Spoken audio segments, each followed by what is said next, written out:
eh bien, tout peut être permis, l'homosexualité, donc le mariage entre personnes du même sexe, la masturbation. Maintenant, on commence même parfois dans certains pays où on dit que l'infidélité n'est plus condamnable.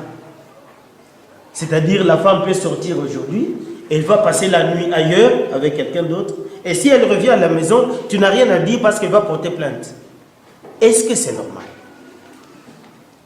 Voilà. Donc, voyons ce qui est naturel, même si des époques sont différentes, même si les milieux sont différents, voyons un peu ce qui est tout à fait naturel. Alors, me poser la question, à quelle époque a commencé une crise? Non, c'est difficile de répondre à quelle époque commence une crise. On peut répondre à quelle époque on se rend compte qu'il y a crise. Donc, c'est à partir de la réflexion qu'on peut arriver à se rendre compte que maintenant, il y a crise, parce qu'il y a des années, peut-être la même crise existait, mais on ne s'était pas rendu compte à ce moment-là. On n'y a pas amené une réflexion scientifique sur cette réalité-là. Parce que quand on dit, par exemple, aujourd'hui, la torture, il y a trop de torture, on exagère. Mais à l'époque, on a crucifié Jésus. Mais c'était quand même trop fort quand on met une croix d'épines sur la tête de quelqu'un. C'était quand même trop fort. Mais seulement, on n'a pas eu peut-être le temps de faire tout un discours scientifique sur la torture et qu'on le fait aujourd'hui. Donc, une crise est appelée crise à partir du moment où on constate qu'il y a une crise. Donc, on fait l'expérience de cette crise-là. Alors, on dit qu'il y a crise. Aujourd'hui, nous sommes en train de voir ce qui se passe dans notre société et nous faisons une réflexion sur ce qui se passe dans notre société et nous disons qu'il y a crise. Le besoin sexuel, est-ce que c'est un besoin physiologique? Je n'ai pas dit que le besoin sexuel n'est pas physiologique. Ça n'a pas de sens. Parce que c'est le physiologique qui fait le sexuel. Quelqu'un qui n'a pas de sexe, vous voulez qu'il fasse les relations sexuelles comment? Donc je n'ai pas dit que le besoin sexuel n'est pas physiologique. Il est fondamentalement physiologique. Mais seulement, l'objet de satisfaction de ce besoin-là, c'est là que je me situe. C'est là que je me situe, c'est l'objet de satisfaction sexuelle.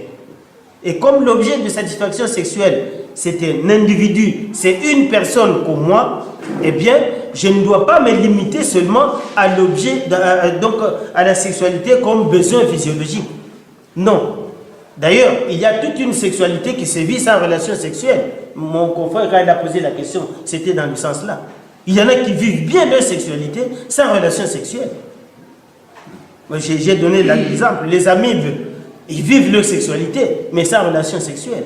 Les plantes, beaucoup de plantes, ils ont une vie, la sexualité est là, mais sans forcément contact des organes sexuels. Donc, franchement, je n'ai pas dit que ce n'est pas un besoin physiologique, non, c'est physiologique. Alors, on a posé la question de sexualité responsable. Quelle est la base de la sexualité irresponsable dans le milieu rural et dans le milieu urbain? C'est complexe. C'est complexe, mais parmi les raisons d'une sexualité irresponsable, il y a l'ignorance. Il y a l'ignorance. L'ignorance dans le sens où, quand quelqu'un, par exemple dans nos milieux, c'est le physiologique qui fait qu'on se marie. Si la relation, l'aspect sexuel pose problème, c'est justement à cause de responsabilités ou des conséquences que cela peut entraîner. Quand un parent dit à sa fille ou à son garçon à la maison, écoute, il faut éviter les relations sexuelles. Mais le parent sait qu'à un certain âge, mon enfant a un besoin sexuel, il le sait. Mais il sait aussi les conséquences de ce besoin sexuel-là. Alors, à cause de ces conséquences-là, parce qu'il sait que si mon enfant a un problème, quelque part un problème de grossesse, ça va venir chez moi, ça va tomber sur moi. Eh bien, le parent dit à son enfant, écoute, il ne faut pas faire ça. alors qu'il sait que l'enfant est à cet âge-là. Autre chose, comme je viens de dire, il y a l'ignorance. Franchement, beaucoup de jeunes, surtout dans le milieu, quand ils se rencontrent et ils font l'acte sexuel en brousse, est-ce que vous pensez qu'ils réfléchissent, ils se disent que vous n'avez pas de mimba? Non. Ça ne vient pas, l'idée de mimba, ça ne vient pas. Ils ont une seule idée, eh bien, le besoin est là, et pour satisfaire le besoin là, je dois faire ça. C'est tout. Ils y vont.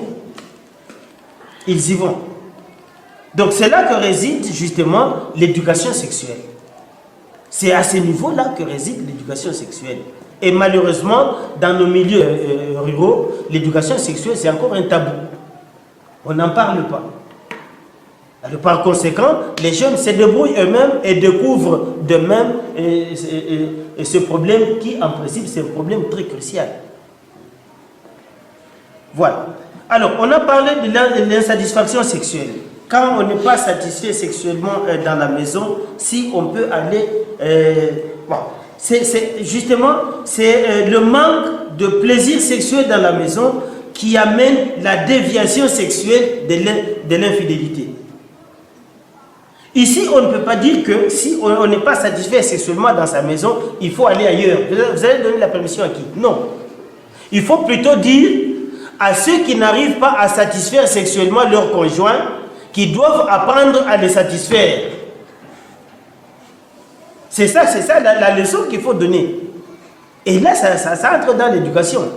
Mais aujourd'hui, l'infidélité sexuelle, vous savez, avec toutes les conséquences qui sont là, comme le sida.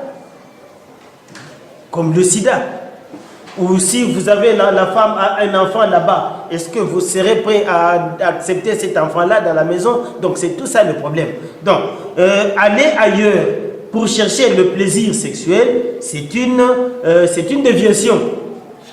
C'est une déviation. Mais à la base de cette déviation, évidemment, il y a le conjoint qui ne sait pas amener le plaisir à son partenaire. Donc, c'est un problème d'éducation sexuelle encore une fois. Si aujourd'hui, pour certaines raisons, ils se disent, bon, on devient majeur à 12 ans et ils mettent dans la Constitution, c'est fini, on dit, bon, on est majeur à 12 ans. Avant 2006, une fille était majeure à 14 ans et c'était dans la Constitution. Et tout le monde savait que moi, à 14 ans, on est majeur.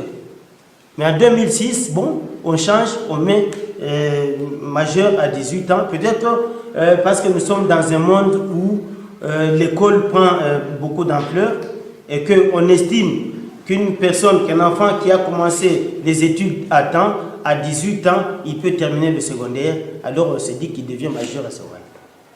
Et autre chose, on sait que nous sommes en train de vivre sous perfusion.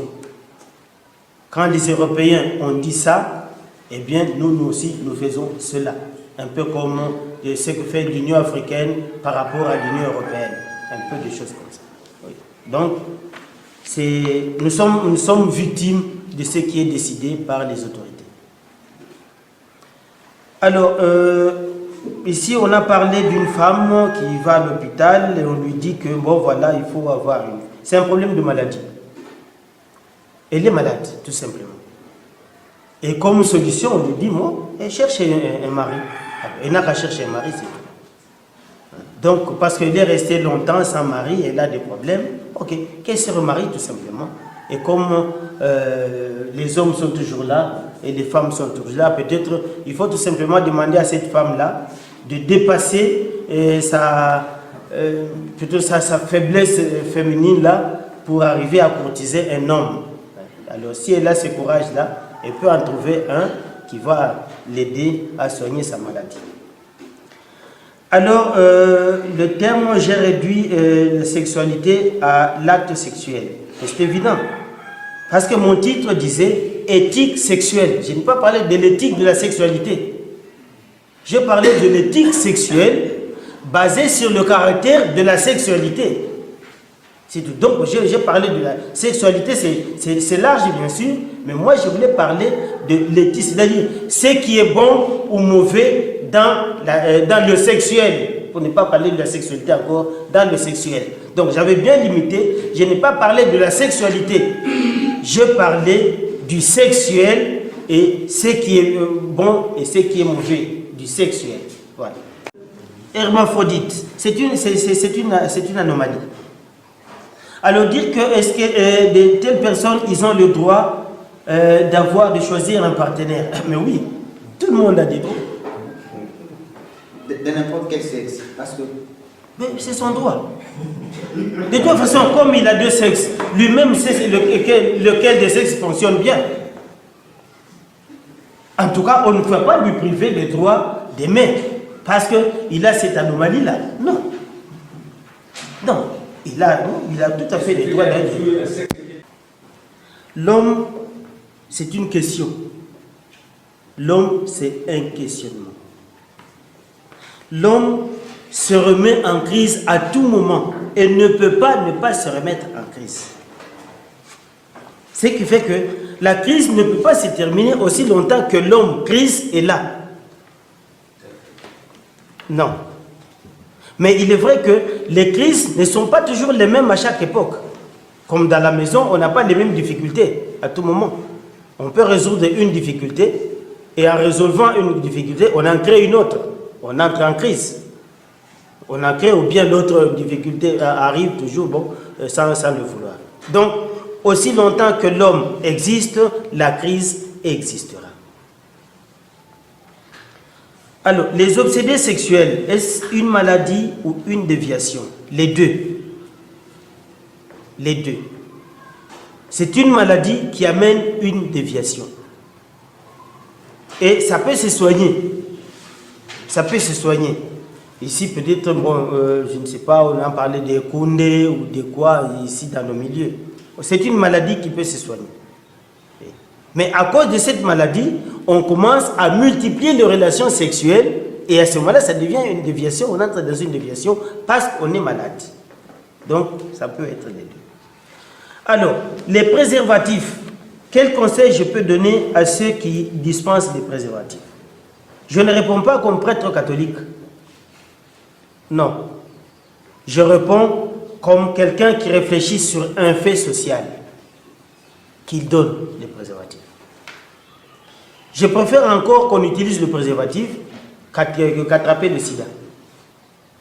Parce que quoi qu'il en soit, qu'on le veuille ou qu'on ne le veuille pas, les relations sexuelles, on ne va pas les arrêter à partir d'une conférence comme celle-ci. On ne peut pas. Les relations sexuelles sont vieilles comme le monde. Et donc, on ne peut pas les arrêter. Dans la mesure où les préservatifs peuvent épargner les gens du côté des maladies, eh bien, qu'on les donne. Je ne dis pas comme prêtre. Je dis comme un scientifique qui étudie le fait social. Mais, entre-temps, ces préservatifs qu'on utilise, on les utilise justement parce que on a des relations avec des gens en qui